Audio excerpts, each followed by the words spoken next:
A couple of quick questions. We on the soft crate video that we did, there's someone that was asking about some crate training for their puppy. Gotcha. That's having issues in a wire crate.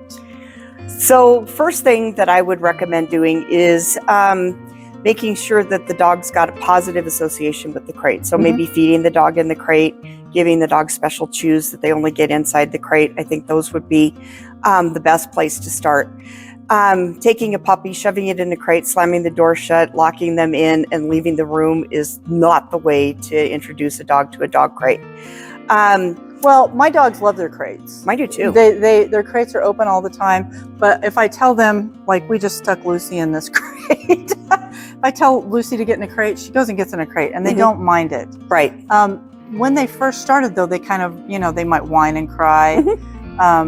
But you don't want to throw them in a soft crate if they're not adjusting well to a hard crate, right? Soft crates are for adult dogs only. They are not meant for puppies because if your dog's getting used to it, they could tear open seams with their teeth and with their claws. And so I just would wait and spend your money wisely when they're an adult. So how would you get them used to being in their adult crate, in their wire crate first? So I would take, like we were just talking about, I would make sure that you have positive association with it.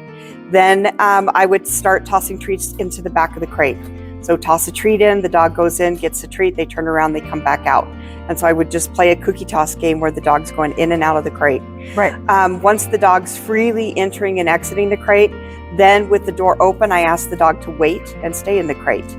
Then I'll shut the door, count to about 2 or 3, open the door up, and let them go. Just so they understand they're not there permanently, that they can come and go at times. Right, exactly.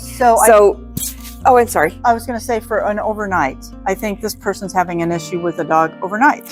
Well, and what they're trying to do is train their dog at nighttime when everybody's tired and they want to go to sleep, as opposed to, sorry, my phone's ringing, as opposed to trying to train during the daytime when everybody's awake and fresh and they're not trying to fall asleep right away. Right.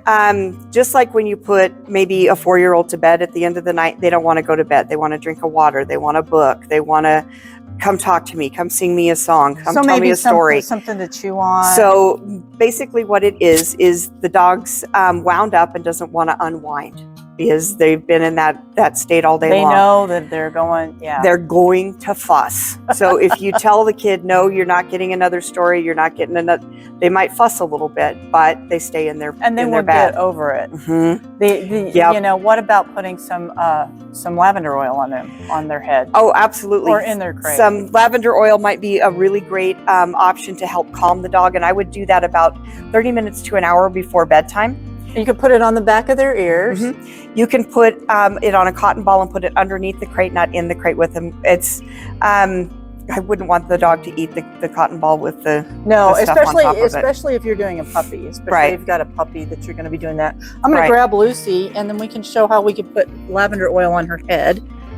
Come here, Luce. Come here. Come here, Lucy. Here's some lavender oil. I'm going to pick her up, and you can show us how you would apply, she's a chunk, lavender oil to Lucy to calm her down. Gotcha. So I put a drop in my hand. I'm going to rub both hands together, and I start with my dog's back of their head and their ears, and then I come down the front and do the front of the legs. Oh, doesn't that feel good? She's like, I'm going to be ready for bed. And I just pet my dog and just kind of soothe them and calm them and rub it down the back of the head and the ears, then down the front and here. You don't want to put it like where their nose is. Right. You just want to put it around their head. Right.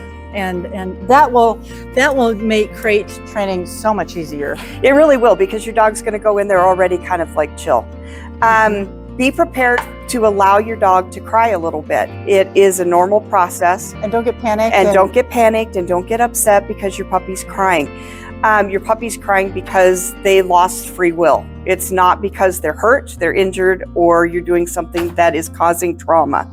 It is part of the process sometimes with some dogs. Yeah. And German Shepherds tend to be more vocal than some of the other breeds. So they really get in there and kind of howl and sing and so do Border Collies. some must be some kind of that breed. Yeah. Another thing that can be very helpful to help ease the transition is to put something over the top of the crate, like a dark sheet or just a blanket or something over the top of the crate, so that it becomes more den-like. And another thing that will help is maybe turning on some white noise, making sure that there's something for the dog to listen to other than just like a fan or maybe a radio with some relaxing music. Levi just put himself in a crate while we were talking. He did. He's like, I'm out of here. I'm ready for bed. I'm out of here. Once they get used to that, they love it. Yes, I they find do. mine in their crates all the time, especially if I'm working and they just go put themselves in their crate. Yep.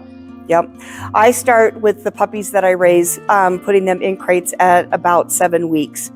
And the first couple times that they go in, it's a little loud, but I just sit right there beside them and I just play on my phone and I don't talk to them, don't touch them, don't look at them. And then as each one quiets down, then I just slip a little treat in there. And then pretty soon they learn to go in, lay down, be quiet. They get a treat from me. And then pretty soon, before I know it, everybody's sound asleep. That's fantastic. And it's our human nature, though, to go, oh, poor baby. But you can't do that. No. You need to just, and if you can't handle that, go in the other room. Just go in the other room. And you know, now I wouldn't let my puppy cry for 30 minutes. Then there's the dog's having some kind of trauma. But 5-10 minutes, that's not causing trauma to your puppy. No, and if you do what Noelle did just now with Lucy, you're not even going to have that. Right. Because that'll chillax them out. Yeah, it absolutely will. So lavender, definitely try putting some of that around your dog's head. Start with the back of the head and the ears, and then go down the front and the front legs. You can put a drop on their dog bed. You can put a drop on their dog bed. Do that 30 minutes to an hour before you get ready to put them up. Make sure that they've got something to do in there. So you've got a favorite treat or toy that goes into the crate with them. Make sure that the crate's in the same room as you. If the crate's in another room or another location from where you're at, your dog may be feeling abandoned. Right. They're pack animals and they want to be with you. So make sure that the crate is in the same room that you're in. So in your bedroom or in your living room, wherever it is that you're at the moment. Yep. Great. Well, thank you so much. And thanks for asking the questions. We're up for answering anything. So if you have other questions, please drop them in the comments and we will get back to you on it.